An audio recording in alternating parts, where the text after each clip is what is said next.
တော့ထန်းတပင်မြို့နယ်နော်ထန်းတပင်မြို့နယ်တူးချောင်းရွာမှာရှိတဲ့ဒါတူးချောင်းရွာမှာနေထိုင်တဲ့အသက်9နှစ်ရွယ်ကလေးမလေးကိုဒီပြီးခဲ့တဲ့ဟိုဟာနေ့က3ရက်နေ့อ่ะဗောနော်3ရက်နေ့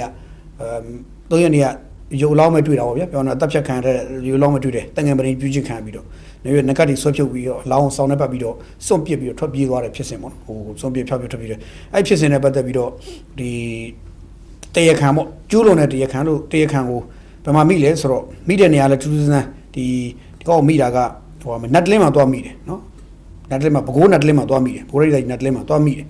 ဆိုတော့ဒီကောင်ကဘယ်ရလဲဆိုတော့အေယာဝတီဒေသကြီးပန်းတော်မြို့နယ်မှာနေထိုင်တဲ့သူပန်းတော်မြို့နယ်ခနွဲကဖို့ကြီးရွာမှာနေနေတဲ့သူဖြစ်နေတယ်နော်နာမည်ရဲဝင်းပိုင်နဲ့အသက်က33နှစ်ရှိပြီနော်ဓာတ်ပုံလေးလည်းကျွန်တော်တို့တွေ့ရတယ်ဓာတ်ပုံကြည့်တော့ကြည့်ရတကယ်ကိုစာမတ်ပိမတ်ဟိုကျွန်တော်တို့ဒီဘက်စကလုံးရှိတယ်စာမတ်ပိမတ်စောက်တော့သားဆိုတာအဲ့စကလုံးပေါ့နော်ကိုမရိုင်းသွားသလိုဖြစ်ရိုင်းသလိုဖြစ်သွားမယ် sorry ဒါပေမဲ့တကယ်ကိုရုပ်ကိုကလေးကဘလို့မှမတရီစရာကြီးဗျာဒီကောင်တော်မဖြစ်တဲ့ကောင်နော်ရုံးဝင်းပိုင်းအသက်33နှစ်နော်ခနွဲကဖို့ကြီးရွာမှာနေတဲ့ပန်းတော်မြို့နယ်ခနွဲကဖို့ကြီးရွာမှာနေထိုင်တဲ့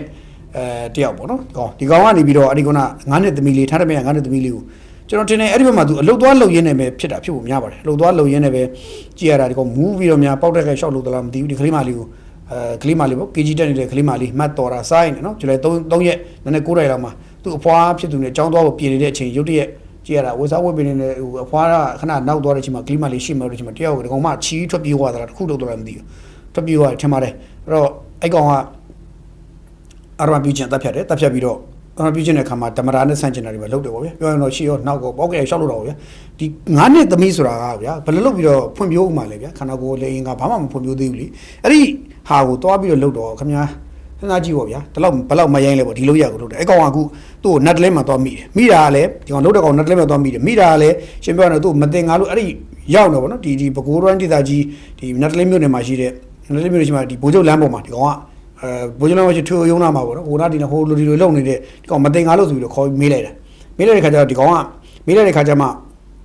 သူဖေးရလာလဲဗာလဲဆိုတော့မေးတဲ့ခါမှာသူ့ရဲ့နောက်ကျောင်းနေမေး